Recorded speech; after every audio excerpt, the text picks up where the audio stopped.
Welcome back to another video on the channel, everybody. Today's video will be, as always, we're doing another Toga 3 video. New set, new girl. So, I actually swapped symbols with her this time. I left the Chaos symbol behind and went to the Life symbol. I've had some conversations with some people about how I'm missing out on Walk the Dog. I'm kind of... It's not that Walk the Dog's a bad card, right? Like, I've played with it since Dark Tournament's been out, but I think, like, I'm going to give the newer cards from AOT2 a spin and see how that goes.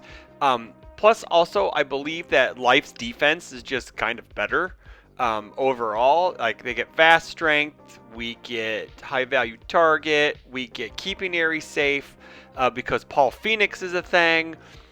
We get Macho concealment. We just get some good pieces. Cooperation offer.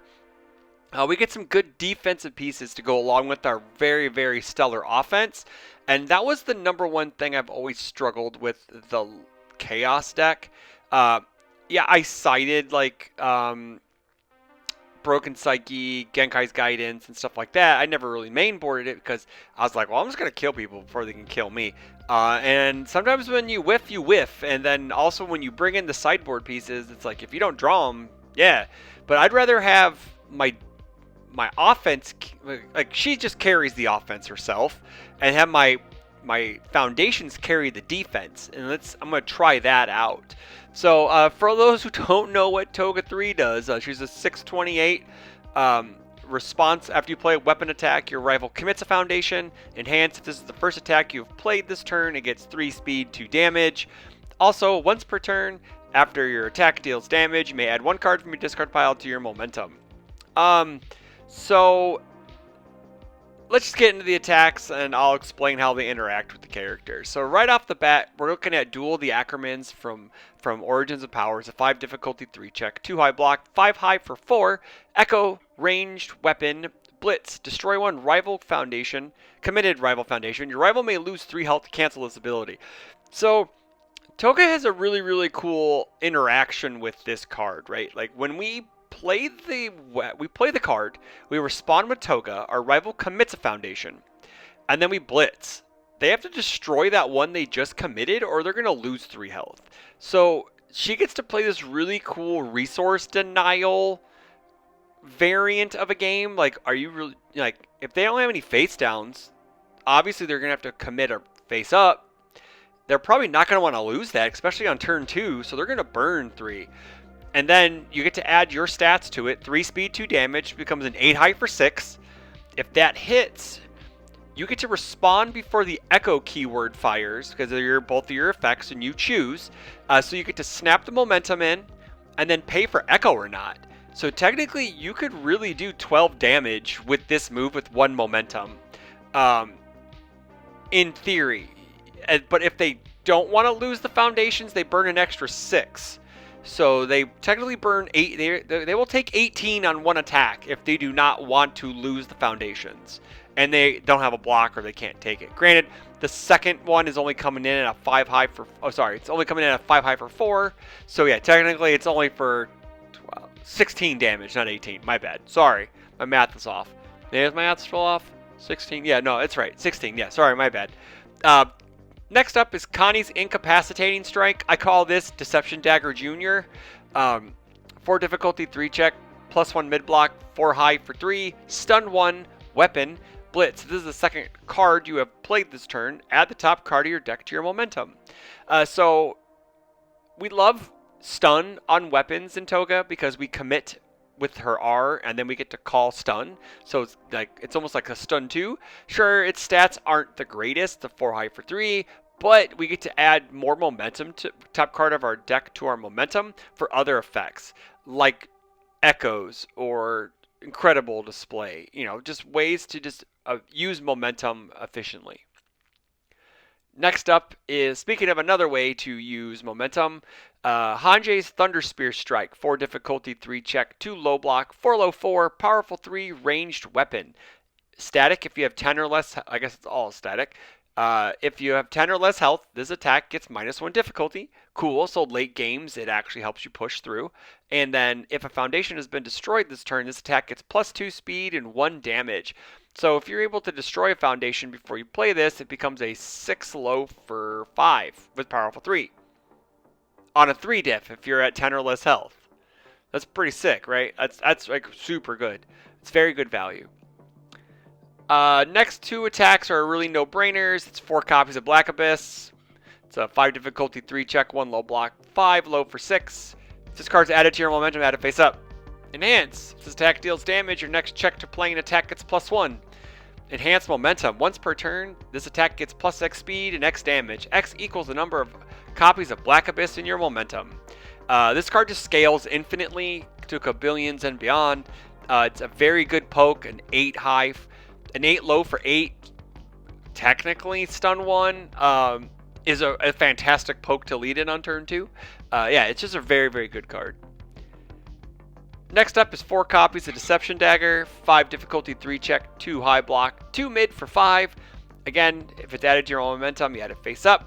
Enhance, remove 1 card from your rival's discard pile. This attack gets +X speed. X equals the removed card's block modifier. Like combined firepower is like the best target now since Risky Encounter was banned. Also, fun side note, I had to remake this deck because I had a few copies of Risky Encounter in it. So yeah, oops. Yeah, this is a lot. And momentum flip. This attack gets stun 2, gain stun 2, and it also has stun 2. So really, it's a stun 3 move in Toga. And if it gets into your momentum, you just keep piling on stun, and you just commit our rival's board out. Also, it's generally like 8 speed as your first attack. It's crazy. It's one of the best cards in the game. I can't believe this was like deemed a mid-lane SR when it first came out. It was like less than $10 at one point. It was crazy. This is another card I'm kind of trying. Instead of playing Twirling Needle, the one that acts as your first attack, I am trying Double Bladed Spin for more value. 4 difficulty, 3 check, +3 mid block, 3 mid for 4, blitz, mill 3, add up to 1 weapon attack and up to 1 weapon foundation milled this way into your hand. Deadlock blitz, your rival sacrifices a foundation.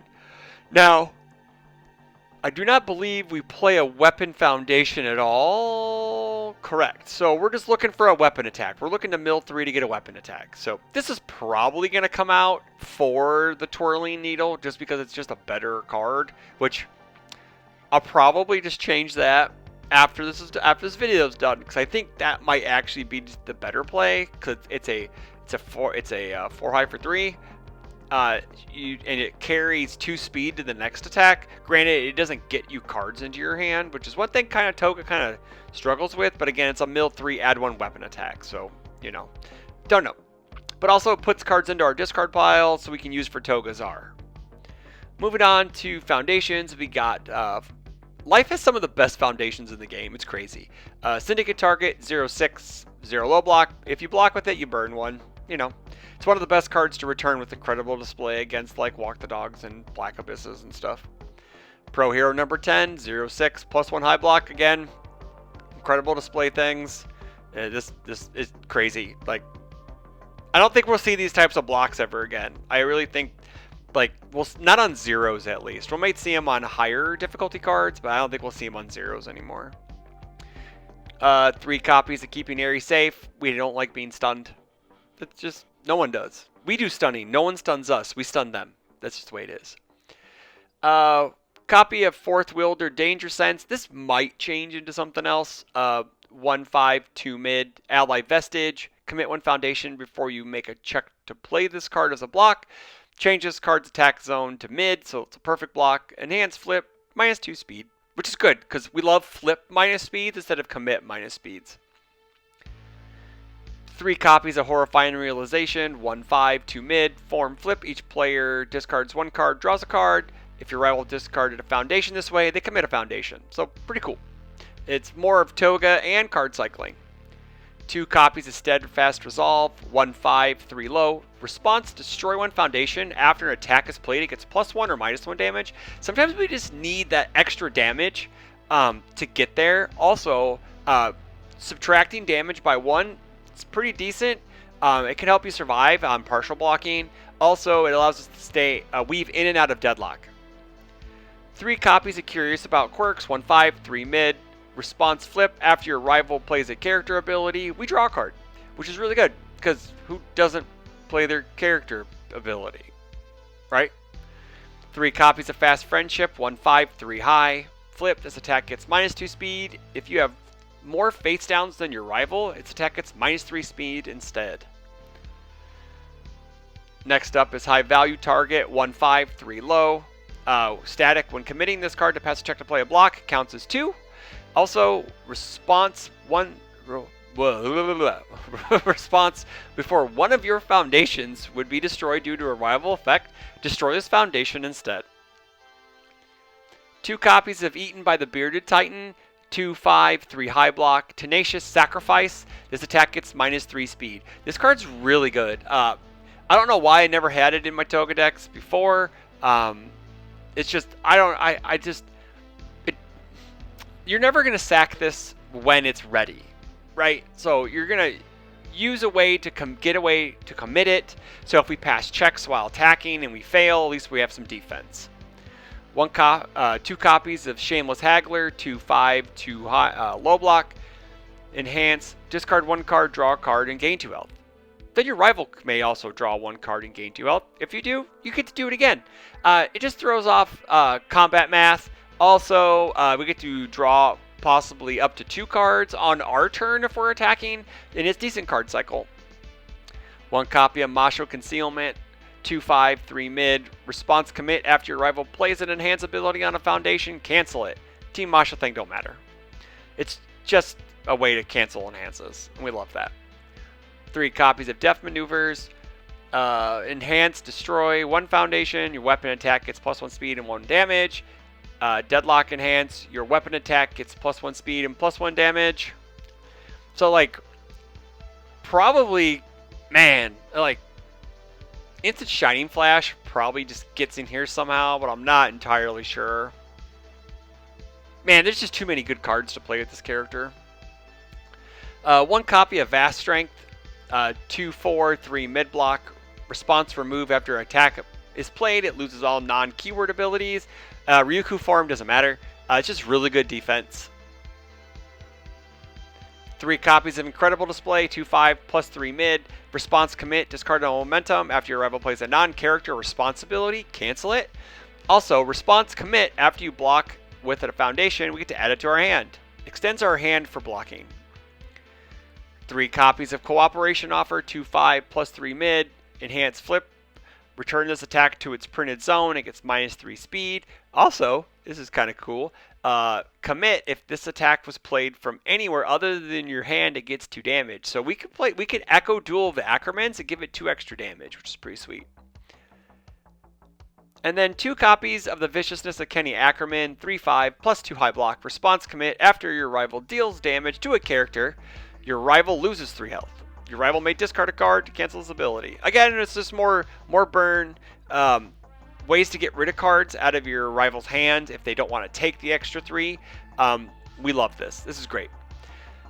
I haven't made a sideboard yet because I haven't really tested the deck out yet. I can see probably another copy of Cooperation Offer, more Vast Strength, maybe more Eaten by the Bearded Titans, maybe Instant Shining Flash in the board, which would probably come in for... Actually, we probably could just change out Connie's Incapacitating Strike for it, which kind of makes sense in a way because Connie's just gets you momentum. And how are we looking on blocks? Oh, we're light on blocks anyway, so that'd get us to our kind of close. It would get us to 20, 22, 20 for blocks. That'd be kind of nice. So, because this would just be swapped out with Twirling, and that's a +1 mid, and then this would be a +1 low. So yeah, that's not bad. Actually, our blocks would get super good. So yeah, so we'll be doing that. So that's all I got for you today, guys. I hope you enjoyed this look at the Toga 3 deck in the AOT 2 meta. Let me know what you think in the comments below. Am I an idiot? Am I drinking the Kool-Aid or whatnot? So again, don't forget to like, share, comment, subscribe, hit those bells for notifications, and until the next video, take care.